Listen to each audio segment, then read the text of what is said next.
Di seluruh penjuru bumi terbentang lautan yang luas, gunung-gunung megah dan lembah-lembah yang dalam. Jumlahnya begitu melimpah sampai sulit dihitung. Namun, di antara semua keajaiban alam itu, ada satu gunung yang menyimpan rahasia yang sampai sekarang belum ada yang memecahkannya. Di balik kabut misterius, gunung ini konon diciptakan oleh Allah dengan kekuasaannya yang tak terbatas. Nama gunung ini melambangkan ketakjuban dan diselimuti rahasia semesta. Gunung ini bernama Qaf, gunung yang tersembunyi yang mengguncang dunia dengan misteri yang merayap di dalamnya. Hanya sedikit orang yang berani menjelajahi rahasia tersembunyi di dalam lipatan gunung ini. Dan hanya mereka yang penuh tekad yang mungkin dapat mengungkap misteri yang tersembunyi di Gunung Qaf ini. Konon, banyak yang bilang jika Gunung Qaf sebagai raja gunung, induk dari semua gunung di muka bumi, di mana gunung-gunung lain hanya menjadi urat-uratnya. Namun, kebenaran di balik cerita ini tersembunyi dalam kerahasiaan yang tak terpecahkan. Apakah Gunung Qaf sungguh-sungguh menjadi gunung terbesar di antara yang terbesar? Ataukah ini hanya mitos yang menggetarkan pikiran manusia? Hanya Allah yang mengetahui hakikatnya. Gunung Qaf dihiasi dengan selubung misteri yang tebal, tersembunyi dari pandangan manusia biasa. Apa yang ada di balik kabut yang menyelimuti puncaknya? Bagaimana bentuk dan ukuran sejati dari gunung ini? Dan yang lebih penting lagi, apa peran dan tujuan sejati Gunung Qaf di muka bumi ini? Semua pertanyaan ini hanya sedikit orang yang terpilih yang tahu jawabannya. Mereka yang berani menapaki jalur penuh rintangan menuju puncak Qaf dan yang telah wusul kepada Allah yang akan kebenarannya. Pada suatu hari, Sayyidina Iskandar Dzulkarnain memutuskan untuk mendaki ke puncak Qaf. Di sana, dia memandang ke bawah dan bertanya kepada Gunung Qaf, "Hai Jabal Qaf, di bawahmu terlihat sejumlah bukit-bukit kecil. Ceritakanlah kepadaku tentang kekuasaan Allah yang luar biasa itu." Gunung Qaf menjawab dengan gemuruh, "Di balik saya terdapat sebuah bumi yang berjarak 500 tahun perjalanan. Allah Subhanahu wa Ta'ala menciptakan 500 bukit dari air yang dibekukan, bukan es atau salju biasa. Air yang dibekukan ini diciptakan sebagai lapisan pelindung terhadap bumi, agar tidak hancur terbakar oleh keganasan api neraka yang melahap-lahap di bawah lapisan bumi yang terdalam. Allah Subhanahu wa Ta'ala memancangkan gunung-gunung ini di bumi sebagai pasak, menjaga agar bumi tidak goyah, sesuai dengan firman-Nya dalam Al-Quran surat Luqman ayat 10. Dia menciptakan langit tanpa tiang, sebagaimana kamu melihatnya. Dan dia meletakkan gunung-gunung di permukaan bumi, agar bumi tidak menggoyangkan kamu. Rasulullah Shallallahu Alaihi Wasallam pernah menyampaikan bahwa di balik Gunung Qaf terdapat sebuah daratan putih yang luasnya tak terbatas, sebesar 7 kali lipat luas dunia. Tempat ini dipenuhi oleh malaikat yang begitu banyak, sehingga jika sebuah jarum dilemparkan dari atas, pasti akan terjatuh di antara mereka. Setiap malaikat memegang bendera yang panjangnya 40 parsakh, dan pada setiap bendera itu tertulis kalimat suci, La ilaha illallah Muhammadur Rasulullah.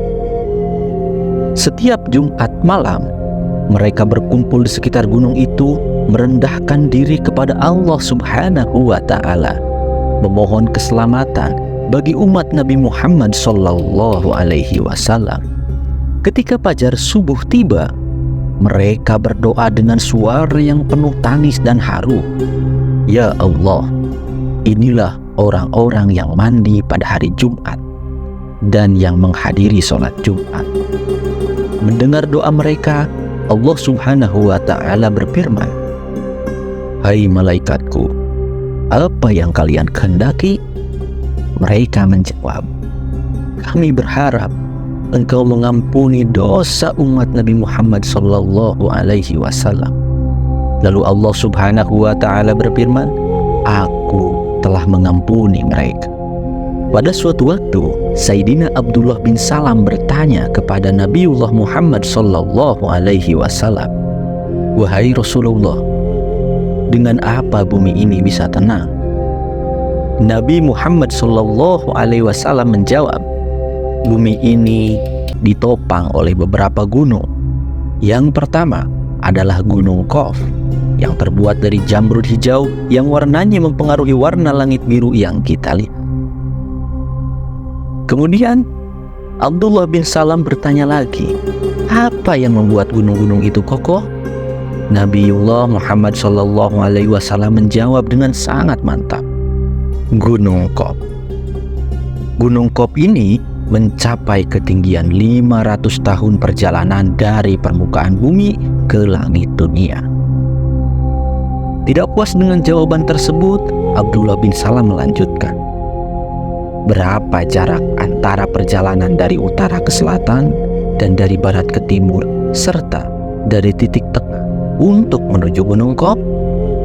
Nabiullah Muhammad Sallallahu Alaihi Wasallam menjawab, "Jaraknya adalah 200 tahun perjalanan."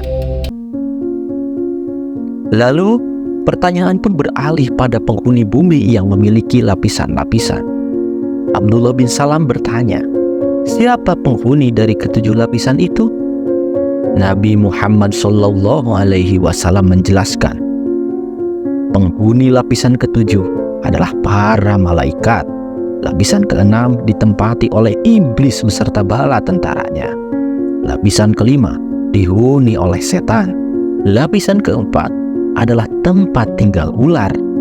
Lapisan ketiga dihuni oleh kalajengking.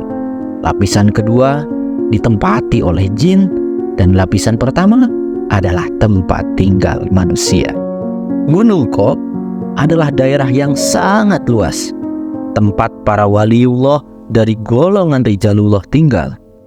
Konon terdapat sekitar 70 orang waliullah yang hidup di sana. Semua penduduk Gunung Qaf adalah laki-laki soleh yang telah menjauhkan diri dari kehidupan duniawi, memilih hidup untuk hanya beribadah. Gunung Qaf adalah suatu daerah yang sangat rahasia, tidak dapat dijangkau oleh manusia biasa, dan semua aspek kehidupannya tersembunyi. Saat perjalanan Mi'raj, Rasulullah Sallallahu Alaihi Wasallam melihat sebuah gunung yang besar bernama Qaf. Di belakang Gunung Qaf terdapat 70 gunung lainnya, dan di belakangnya lagi ada sebuah kota.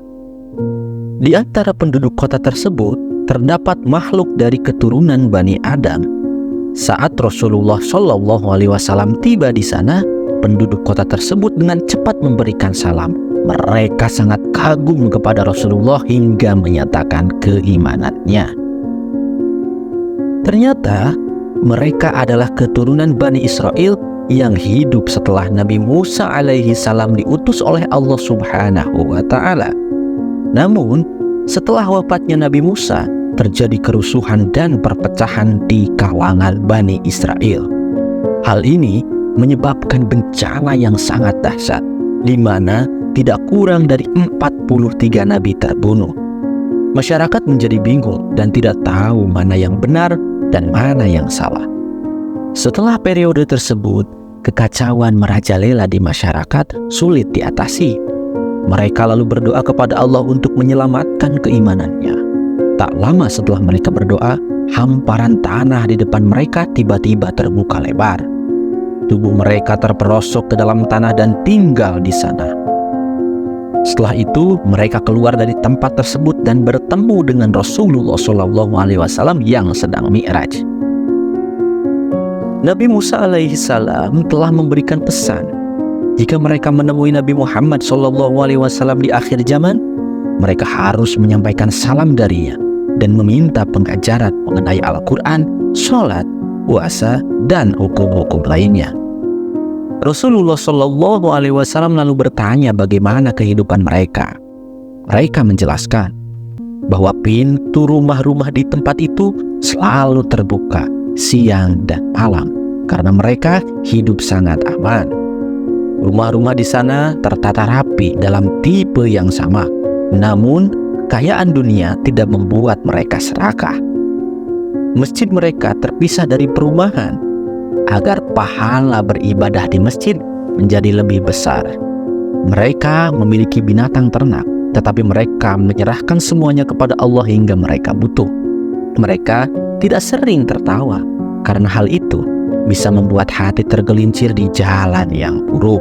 Mereka juga menjelaskan bahwa mereka tidak mengalami sakit, dan jika ada yang sakit, itu adalah pembersihan dosa. Kematian di kalangan mereka terjadi hanya 1 dalam setahun. Setelah mendengar penjelasan mereka, Rasulullah pun meneruskan perjalanan Mi'raj bersama malaikat Jibril. Demikianlah beberapa riwayat mengenai Gunung Qop yang digambarkan oleh Rasulullah SAW dan sumber-sumber lainnya. Untuk teman-teman yang baru menonton, yuk dukung channel ini dengan cara klik like, komen, subscribe, dan nyalakan lonceng notifikasinya agar kalian tidak ketinggalan cerita-cerita Islami menarik dan menginspirasi. Wallahu a'lam bishawab. Wassalamualaikum warahmatullahi wabarakatuh.